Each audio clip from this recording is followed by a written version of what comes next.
What's up, Comic Book Nation? BD here with your top 5 stories from the past 24 hours. It was a big Sunday night with Survivor Series and Walking Dead. We're going to talk about all that and more in Comic Book Now. First up, last night's Survivor Series has WWE fans all juiced up. First of all, Goldberg had his first match in over a decade, completely annihilating Brock Lesnar with 2 spears and a jackhammer in about 3 minutes, probably a little bit less. Suplex City citizens are just not welcome in Spear Town. The Shield reunited with Seth Rollins, Roman Reigns, and Dean Ambrose uniting for the first time in about 2 years, but the thing everyone is talking about still is Shane McMahon's injury. This dude has always been known for his crazy stunts, but a concussion from Roman Reigns. He jumped from rope to rope, got speared out of the air, hit his head on the mat. If we hear any updates on his condition, we'll have them for you at Comicbook.com, so stay tuned. The Walking Dead aired the 5th episode of its 7th season last night, but the preview for episode 6 is what has everybody talking. Since these sand-covered zombies first appeared in the Comic-Con trailer in July, everyone is wondering if the Whisperers are arriving. Well, I asked showrunner Scott Gimple about it on Friday, and while he says the group is not the Whisperers this Sunday, he did tease that the Whisperers could arrive earlier than they did in the comics. That said, he did admit that the Clear episode in Season 3, which saw Crazy Morgan talking about people wearing people's faces, was not a reference to the Whisperers because when writing the episode, he didn't know who they were yet. But he says it may turn out to be they may tie it together. Netflix released its December programming lineup with a pretty exciting set of new movies and shows set to debut.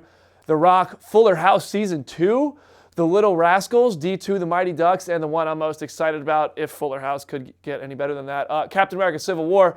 And notable titles leaving the service include Top Gun, The Da Vinci Code, Spy Kids. For a complete list, head over to Comicbook.com. Right now, we're going to talk about a trailer that Disney snuck out earlier today, Cars 3. Watch this.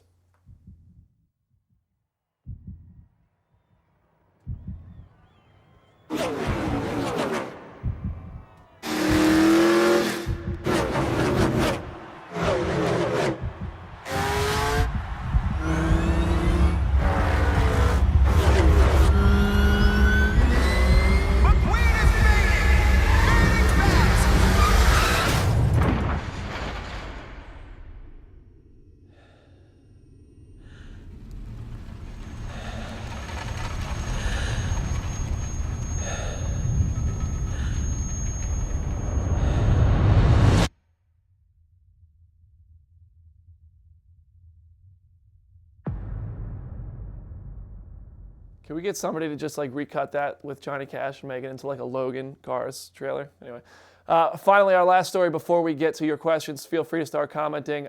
Doctor Strange has surpassed Ant-Man at the worldwide box office. Ant-Man hauled in $519 million in its run, which is pretty impressive, but just a few weeks into its theatrical efforts, Doctor Strange has already topped $571 million. That is insane for a debut movie. Some obviously Guardians of the Galaxy and Iron Man and other sequels have topped that, but for a debut, a standalone origin story in the Marvel Cinematic Universe, those are big numbers, and it's just getting started. Granted, Fantastic Beasts did open this weekend, so we'll see how it fares going forward. Michael Rooker in Matrix 4. Adam Frost wants to know. I don't know. I don't think Matrix 4 is ever going to happen. I think the closest thing we're ever going to get is John Wick Chapter 2. But I do see a lot of fans in our comment section rooting for Matrix 4. Any news on Thundercats or Voltron movie? I've got nothing. I think they're going to happen. Obviously, I think everything's going to happen. All these movies, remakes, reboots, revisits, relaunches, they all happen. It's 2016. We're at the stage of our generation where nobody can be original anymore. Sky Patterson, what's up, dude? Thanks for watching, loyal viewer. Inhumans new comic information. I don't have any information on the new Inhumans comic. I'm super pumped for that TV show, though, which is going to IMAX. Yeah, in case you've missed this somehow, Inhumans is getting a TV show, and it's going to IMAX first, the first 2 episodes. So that's going to be the closest thing to an Inhumans movie. Let's get one more good one. Thor Ragnarok release date. Well, that is November, I believe it's November 3rd, 2017. It's just 2 weeks before Justice League, which is November 17th. Thor Ragnarok, guys, I was on that set. I'm not allowed to say anything, so I'll just give you a hand gesture. Last question. Where's the Inhumans film? It's going to IMAX. Any news on a He-Man movie? I've got nothing for you. And what do I think about the teaser for Cars 3? When are we going to get the full trailer? Wow, surprising interest in Cars 3. I don't know when we'll get the full trailer. I didn't even know we were going to get a teaser trailer. I don't think anybody did. We were like, whoa, wait, Cars 3, we got to cover this. Hurry up, scramble, scramble, scramble, Cars 3 trailer. And then everyone was like, okay, Cars 3 is happening. Anyway, that's enough of me rambling today. Thanks so much for watching Comic Book Nation. I see the comments are still coming in. If you want to talk more, hit me up on Twitter at Brandon Davis BD. Make sure you're following at Comic Book on Twitter and at Comic Book Now on Instagram so you don't miss anything. See you later.